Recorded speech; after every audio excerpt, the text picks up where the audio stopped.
Dankie dat jy vanaand saam met ons hier by AGS Fontein van Lewende Water die Hemelvaart van Jesus Christus kom vier.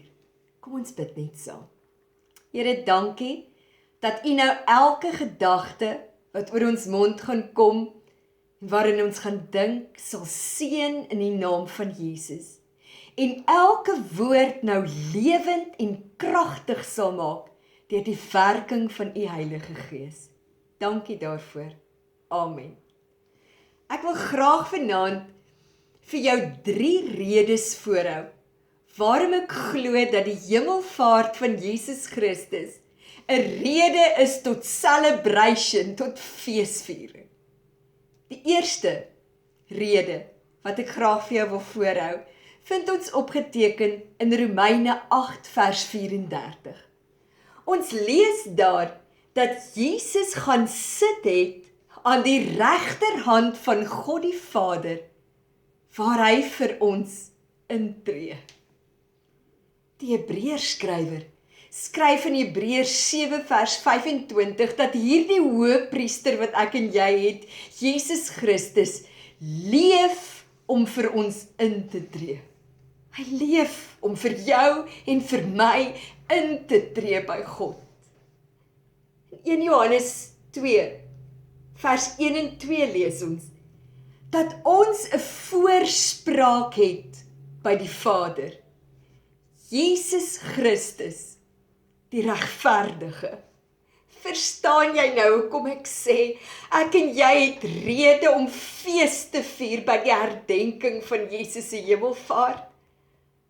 Want hy het gaan sit aan die regterhand van God, waar hy vir jou en vir my intree.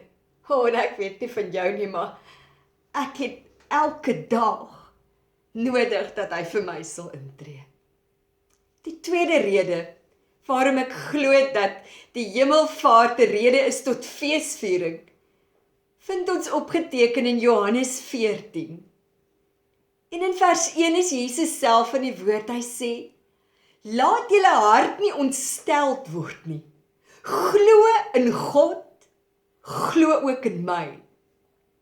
In die huis van my Vader is daar baie wonings. As dit nie so was nie, sou ek dit vir julle gesê het. Ek gaan om vir julle 'n plek voor te berei. Daar's 'n ou lied geskryf daaroor en al klink dit eenvoudig, wil ek dit sommer sonder musiek net vir jou daai een versie sing. Wat eintlik maar 'n beruiming is van Johannes 14. In my Father's house are many mansions. If it were not true, he would have told me so. He has gone away to live in that bright city. He's preparing me a mansion there, I know. Ons kan vanaand hierdie belofte in ons hart bære, dat hy gegaan het om vir ons 'n plek te berei, en dat wanneer hy klaar is, hy gaan terugkom om ons te kom haal. Hy sê later in hoofstuk 14 sê hy vir sy disippels, en ek glo ons kan dit ook van toepassing maak op ons. Hy sê vir 'n klein tydjie sal julle bedroef wees. Maar daar gaan 'n dag kom wanneer julle droefheid in blydskap sal verander. Daardie dag wanneer ek gaan kom om julle te kom haal. Verstaan jy hoekom ek sê dat die hemelvaart van Jesus Christus 'n rede is tot feesviering? Ons het 'n voorspraak by God, Jesus Christus self. En hy het gegaan om vir ons 'n plek te berei. En ons het hierdie belofte, ek kom weer. Maranatha, Jesus kom weer. Die derde rede waarom ek sê ons kan fees vier wanneer ons dink aan sy hemelvaart, vind ons opgeteken in Johannes 16 en weer eens is Jesus self in die woord. Hy sê, dit is vir julle voordelig dat ek weggaan. Hy sê dis vir jou beter. Dis beter dat ek weggaan, as dat ek hier bly. Want as ek nie gaan nie, kan ek nie die ander trooste, die Heilige Gees vir jou stuur nie.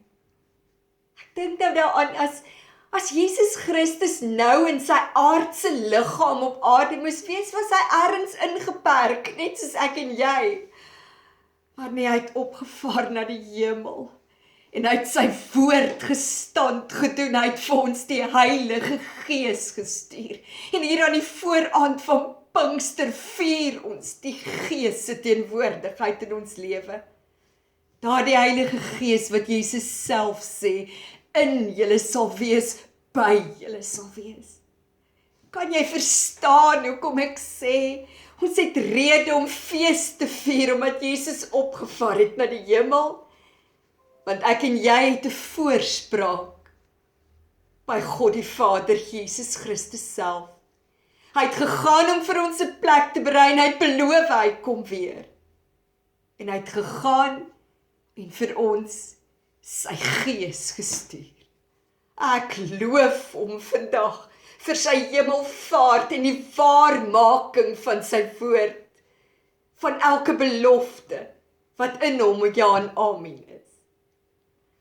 En as ons dan teruggaan en ons kyk na Lukas, wat Lukas skryf daar in hoofstuk 24 oor die hemelvaart, dan lees ek iets asemrowends.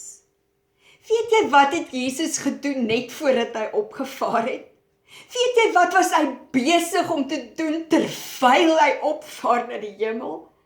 Ons lees dit daar in vers 50 tot 53. Hy het sy hande uitgesteek na sy disippels en hy het hulle geseën.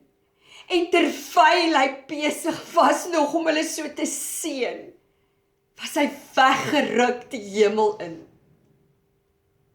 Om net te dink dat die laaste gedagte van Jesus op aarde was om ons te seën. Ja, ek sê ons. Want in Christus Jesus is ek en jy ook saam met sy disippels geseën met elke geestelike seën wat daar in die hemel is. Daarom wil ek vanaand 'n nederige erkentlikheid teenoor hom, sy hande wees. Dis asof die hande van Jesus Christus deur die vet uitreik. Vanaand in elke huis van sy kinders in, en hy sê, ek seën jou. Ek wil jou vanaand seën, in die naam van die Vader, en van die Seun, en van die Heilige Gees. Mag jy by die herdenking van hierdie hemelvaartdag geseënd wees, net soos wat Jesus sy volgelinge in daardie moment geseën het. Ons is geseënd in die wete dat hy vir ons intree. Ons is geseënd in die wete dat hy 'n plek gaan berei het vir ons en dat hy gaan terugkom om ons te kom haal. Ons is geseënd in die wete dat hy vir ons sy Gees gegee het. Dankie Jesus. Geseënd is jy.